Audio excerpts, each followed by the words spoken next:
Season 40? Season 40. This is crazy. Crazy indeed. We're out here. Can you believe you're here for season 40 after 20 years? The show's still running and it's changing every season. What does that all mean to you? Season 40 is a big deal. It's the 20th year. I feel good that I was invited back, you know? Yeah. So, yeah, I think they're going to take a big swing with this one, and I'm glad to be a part of it. Now, you were just on recently. Yes. Do you remember everything that you went through physically and mentally, the deprivation, and you still said yes? See, I think the cherry on top for me was that I won. So, you know, it's like, and it was so recent, it was like, man, I'm still on that high. You are. So it's like, man, it was good. I got some money at the end, you know? But I don't know. Now it's like, man, it takes a toll on you. I lost 26 pounds out there last time. I came back like emaciated and a bunch of bug bites and all of that. But like I said, there was a cherry on top. So I think that's what, you know, allowed me to jump at this opportunity. And it was a tie at your tribal council, too. It was a tie, yeah. I tied Dom, a formidable opponent, and then I edged him out by my friend Laurel giving me that tie-breaking vote. Are you ready? Are you going to change what you've done before, or are you sticking to your plan? On my season, I was able to get in a good alliance. And we kind of like ran through the game to the end. And I didn't get a lot of blood on my hands. I was like a good guy out there, tried to do the right thing. I know I had people back home that were watching me. I have little cousins, niece and nephew, you know, so I wanted to do the right thing, and I did it. Yeah, so that's you had a very strong social game, that's for sure. My social game was good, you know. I'm a friendly person.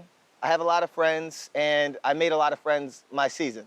And I think you want to award the $1 million to someone that you like, you know? Like, at the end of the day, yeah, people play great games, but at the end of the day, they generally want to give it to someone that they feel good about. So at the end of the day, this is a social game. It's a social experiment. And I think I'm good at that. But being as how my season was so recent, it's like, these people just saw me do that, you know? So. Do you think that's an advantage for you because you know the recent game? I mean, there's been a lot of changes. Do you think that's an advantage or a disadvantage for you? It's a double-edged sword because the game has evolved. It's nowadays it's more advantage heavy and twist heavy and idol heavy. And, you know, fans say what they want about it. Some people are purists and don't love that. Some people enjoy it for the entertainment value. But I'm a part of this new era of Survivor. So that helps me. It does. But if I'm playing with a bunch of people from the old era who are kind of maybe intimidated by the new era or anything, and who have just saw me win, it's like, all right, we know this guy Wendell, he's a big target, let's get him out of here early. So I'm gonna have to, you know, try to use that social game and work with the older folks. Are you worried about the egos that you're gonna have to deal with? You know, there are big egos out there. I've seen, you know, I see some great players that I know are great players, you know, and they know they're great players. Some of them have played, this will be Boston Rob's 6th time coming out here. Tyson's been out here a handful of times. This will be Jeremy's 3rd time, Tony's 3rd time, et cetera, et cetera. The list goes on. They're all winners, you know? You get some kind of ego winning. But I could sit back and watch and observe, and I'll stroke their egos like, yeah, Boston Rob, you are the greatest. Oh my God, you're the best. You know, I'll say these things, but you know, then stab him in the back, get him out of here. Wow. I'm gonna try. Because I didn't do a lot of backstabbing my season, and people know me as a social, friendly, nice kind of guy, maybe I could be a little dirtier this season.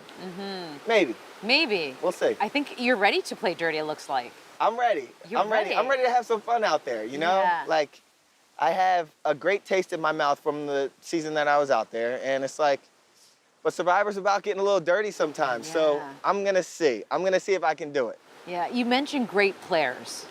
What makes a great player? I think a great player is someone that's very adaptable, that can hit the ground and take into account whatever twists are thrown at you, because that happens in Survivor nowadays. We have to account for that. That can work with the different people. It's a cross-section of the country, and now they opened it up to Canada as well. So, you know, hopefully you get some Canadians. I love the Canadians. I got cousins in Toronto. You know what I'm saying? But it's a cross-section of America plus Canada. You know, North America.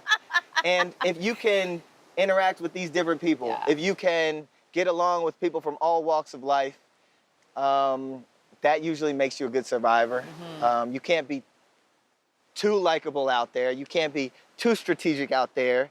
You got to kind of like, at least at the beginning, you want to hang in the middle a little bit. So you don't want to stick your neck out too far too early, because then they'll get you out of there. So that's my game plan. I'm going to try to just lay low a little bit, even though I always like saying a little thing here and there and making a joke or doing something or being a leader even in challenges. You don't want to go too hard too early. What have you done in terms of homework and get ready this time around compared to what you did last time? Okay, so up until last time, I'd been like a Survivor fan for a long, long time, like a decade. And I've been taking notes up like from when I first started watching on how I would play the game. Yeah. So it's like, I've been taking notes for years and applying for years to get on. So I was very prepared for my season. And then you actually go out there, and when your feet actually hit the sand, it's different. You know, there's a lot coming at you. There are the cameras. There's a lot going on. And you're actually dealing with 19 other castaways. So then when I got off the island, I took more notes. And I went back, like way back, and I started with the first season. I started watching again. So different, yeah. And yeah, it's a different game. Yeah, it's a different game, yeah. And so preparing for a season like this, I talked to some friends. I talked to my boy Dom a little bit. I talked to Dom. He said that I should chill out a little bit with building stuff. Like when I got to Ghost Island, I built a lot of things, like maybe like 30 things. Right. And I was fixing things for people. I fixed Kellen's belt. I made necklaces for Libby. I made a lot of stuff for people. I made games. You'd see the castaways and the producers playing my games out there. And Dom was like, yo, chill out a little bit. He's like, you don't want to be too out there. And I think I agree with that. It's like, I do want to build things. I do want to get to know people, but I want to take it a little easier. But don't you think that helped your game? I think it helped my game in a new season, like a season of all newbies. They don't know me. I'm going to like prove that I have some kind of worth here and that, you know, I have some utility. You guys should keep me around. And this, everyone's like, all right, Wendell builds a lot of stuff. He talks to a lot of people. He's friendly. He's always doing something. Let's get him out of here. So this time I'm going to try to like cool out a little bit. I'll listen to Rob on how to build something. I'll listen to Tony on how to build a spy shack or whatever. He might want to build a spy tree house. I don't know. I'll help him out with that, but I won't be, I will try. It's easier said than done. Yeah. I will try not to take the lead at these things. We'll see. Aside from you, who else has played the best winning game? Oh, aside from me. Okay. I mean, you got number one. Nah, I'm a huge Jeremy Collins fan. All right. To me, he's the best winner there is. And I also enjoyed watching Tony play his season. I think his level of play was like it was like leaps and bounds above the field at the time. That group of players that were out there that time, they weren't ready for Tony's game. It was like I don't think anyone was ready for Tony's game, yeah. You know, so that made him a big threat and game changer, so they got him out of there early. But I guess his losing pre-merging game changers is gonna soften him a little bit for this. So he might have tasted some humble pie and come out differently this game. I like watching Tyson. Tyson, he's witty, he's funny, he's lanky and tall and goofy looking, but he's strangely athletic. So, you know, Tyson's cool to watch. Yeah. There's a lot of great winners. And the ultimate is? The ultimate is sitting in front of you right now. You know. What have you not experienced in Survivor that you want to experience this time around? Oh, that I want to experience. Now that you have the $1 million and you have the title, I mean, what do you want to experience this time around? You want to do it again. Yeah. I haven't experienced getting it again. Right. No, I'm like, yeah, I want to get it again. You know, I would love to come out here and win. But I would like some intermediate goals, maybe like orchestrate and a great blind side, you know? Yeah. My season, we kind of had like a hit list and we got them out of there pretty much in that order. But I'd love to orchestrate like a great blind side on one of the big dogs, maybe a Rob, maybe a Tyson, maybe a Tony, maybe a Jeremy. I don't know. Right? Nah, that's my big bro, so I don't know. It's like, how much do I want to work with him? Yeah. I want to work with him. I want him to be on the jury for sure, so I could get his vote. But it's like, how far do you want to take a player like that you know is just so great? But these are people you look up to their games. How far do you take them?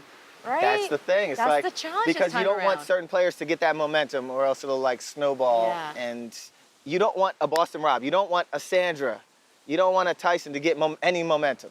So it's like, man, can we get them out early? Like, is it possible for Boston Rob to be the first vote out on season 40 of Survivor? I don't know. But you're gonna make it happen.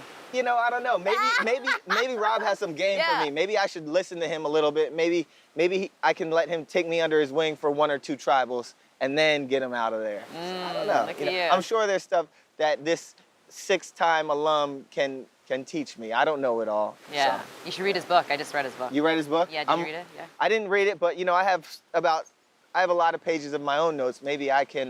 You can add to it. Maybe I can make my own book. Yeah, you can write your own book. Maybe. Look at that smile. Look at that smile. Yeah. You have a nice smile too. Oh, thanks. You too. Yeah, I'll try to use this out there. Yeah, I know, but I don't right? know. I don't It works. know. It works. I see 10 guys right now, so I don't know how much I can smile in front of them. You know, we'll see.